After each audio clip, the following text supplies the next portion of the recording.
Assalamualaikum warahmatullahi wabarakatuh. Halo Sobat Tribuners dimanapun berada.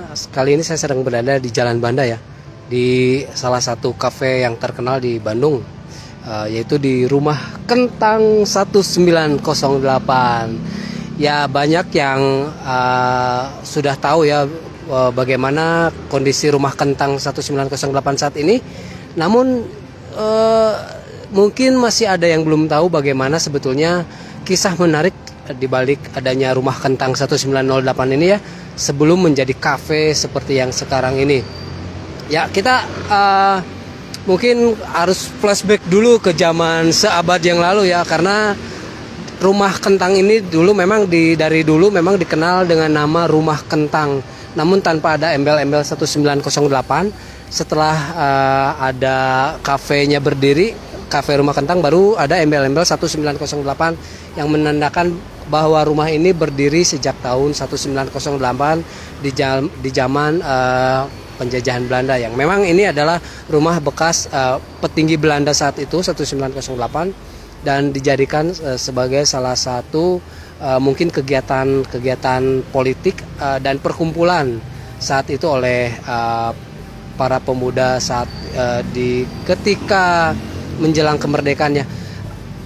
Dari informasi yang kami himpun dari pengelola Rumah Kentang, rumah ini dulu namanya adalah Lucia Hermes. Nggak tahu sebetulnya artinya apa, namun dulu setelah menjelang kemerdekaan, rumah ini dijadikan sebuah perkumpulan kepemudaan ya. Entah bagaimana perkumpulan itu, yang pasti itu semacam komunitas untuk saat ini. Kita mungkin bisa berkeliling sebentar ya untuk mengikuti bagaimana Rumah Kentang ini sebetulnya. Ya, ini adalah kondisi Rumah Kentang terkini yang saat ini sudah bertransformasi dari rumah yang dulu dikenal sangat angker, seram, menjadi sebuah kafe yang menarik dan bahkan dikenal hingga luar kota Bandung ya. Pada weekend, pada umumnya pengunjung Rumah Kentang adalah warga dari Jabodetabek, dan bahkan ada juga dari luar Jabar, dari arah sebelah timur ya, dari Jawa, bahkan dari luar Jawa juga ada. Dan memang mereka menikmati makanan-makanan di sini yang sudah dikenal dengan makanan khas ala Western dan tradisional Asianya. Kita mungkin bisa melihat bagaimana kondisi rumah ini di bagian depan.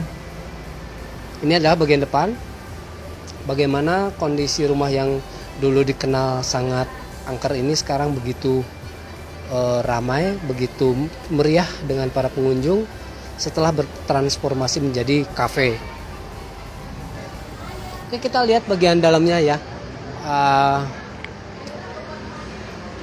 Bagian dalamnya ada yang dirubah, namun pada umumnya hanya sedikit saja yang dirubah. Ornamen-ornamen orisinalnya masih ada, seperti bagian jendela, bagian pintu yang tidak boleh dirubah, dan juga sebagian besar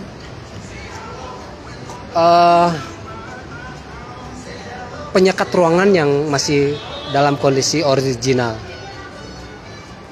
Kita bisa lihat ke bagian lebih dalam.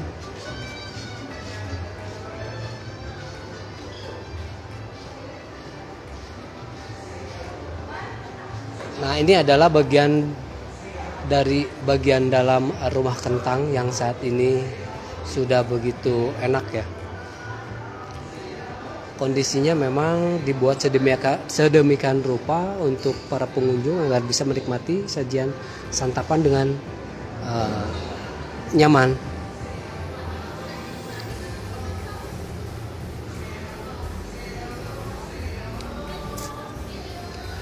Dan mungkin kita bisa melihat salah satu bagian dari rumah ini yang menjadi ikon sebelah sini. Masih ada barang-barang antik yang disimpan sengaja oleh pengelola ini, seperti piano klasik. Dan juga ini adalah salah satu ikon dari Rumah Kentang yang sampai saat ini memang menjadi simbol rumah kentang yang tidak boleh dirubah dan harus seperti ini. Kita lihat bagaimana pintunya demikian besar dan tinggi, dan pengunjung kerap berfoto di sini ya, berfoto dari arah luar ke sini.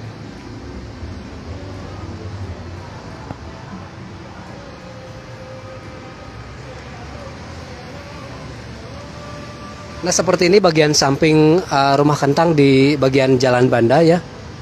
Kondisinya seperti ini. Jika pengunjungnya ramai, nanti ini dibuka dan bisa dipesan untuk pengunjung. Kita kembali lagi ke cerita rumah kentang ya.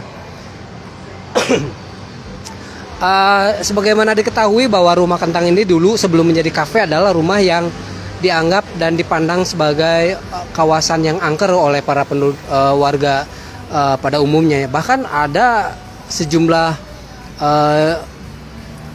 influencer atau YouTuber juga yang sudah pernah mengulas tentang rumah kentang, dan mereka sebelumnya sempat memasuki ini ketika sebelum ada kafe ya. Dan di masyarakat beredar mitos bahwa rumah kentang ini adalah rumah yang selalu wangi dengan aroma kentang dari dulu ya, karena itu dinamakan rumah kentang.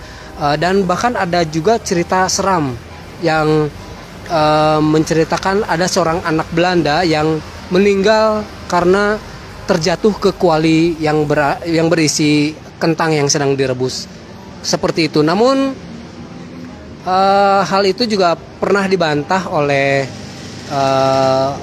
sesepuh sekitar sini ya, pernah dibantah bahwa dulu ini rumah kentang ini adalah rumah yang dihuni oleh ahli botani, yang dia merupakan seorang ahli yang banyak menanam tanaman ya, dan tanaman-tanaman itu juga ada yang beraroma kentang, sehingga rumah ini dikenal dengan rumah kentang sampai sekarang ya. Jadi kisah kuali anak Belanda yang meninggal di dalam kuali itu sebetulnya sudah terpatahkan dengan oleh cerita dari salah seorang sesepuh yang pernah tinggal di sini. Dan memang katanya karena ini aromanya dulu dikenal dengan rumah yang kental dengan aroma kentang, maka disebut dengan rumah kentang. Seperti itu. Ada juga kisah lain yang menceritakan bagaimana di sini ada seekor anjing yang selalu menampakkan diri namun dia hilang secara misterius. Terus saya pernah wawancara juga dengan pengelolanya, Pak Aris, bagaimana rumah ini memang dulu sangat memiliki aura yang sangat mistis ya, sehingga ketika dia merenovasi rumah ini untuk menjadi kafe, dia itu sangat berhati-hati dan tidak sembarangan mengubah ornamen atau dekorasi rumah, karena memang selain rumah ini memiliki level heritage grade B, tidak boleh dirubah-rubah, terutama bagian luar, juga karena bagian dalamnya itu memang ada memiliki aura mistis yang tidak boleh sembarangan untuk diotak-atik, begitulah. Oke, kita bisa berjalan lagi. Jadi memang setelah bertransformasi sekitar 2 tahun, rumah kentang ini menjadi rumah yang segar, menjadi rumah yang banyak dikunjungi warga, karena memang sekarang sudah berubah menjadi kafe dan resto yang memiliki makanan yang khas ya, khasnya Western dan Asia, dan dikenal juga memang masakannya sangat digemari oleh masyarakat, sehingga warga dari luar kota Bandung, dari Jabodetabek, dari tengah Jawa Timur, bahkan dari luar Jawa juga kerap datang ke sini untuk menikmati sajian di sini ya. Dan mereka memang pada umumnya juga mengenal bagaimana latar belakang rumah kentang yang dikenal dengan keangkerannya. Namun setelah datang ke sini dengan kondisi yang baru, dengan konsep yang baru, mereka tidak merasakan keangkeran lagi.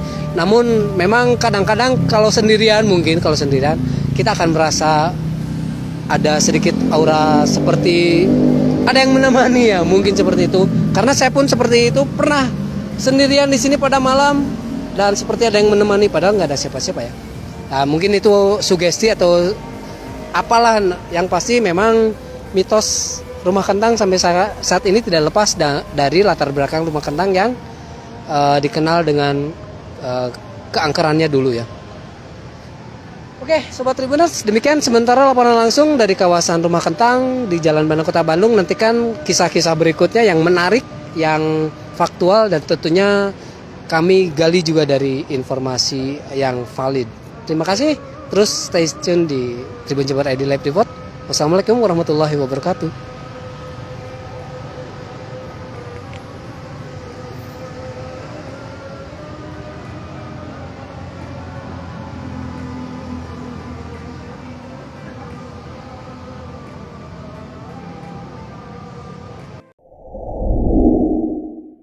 Terima kasih sudah nonton. Jangan lupa like, subscribe, dan share ya.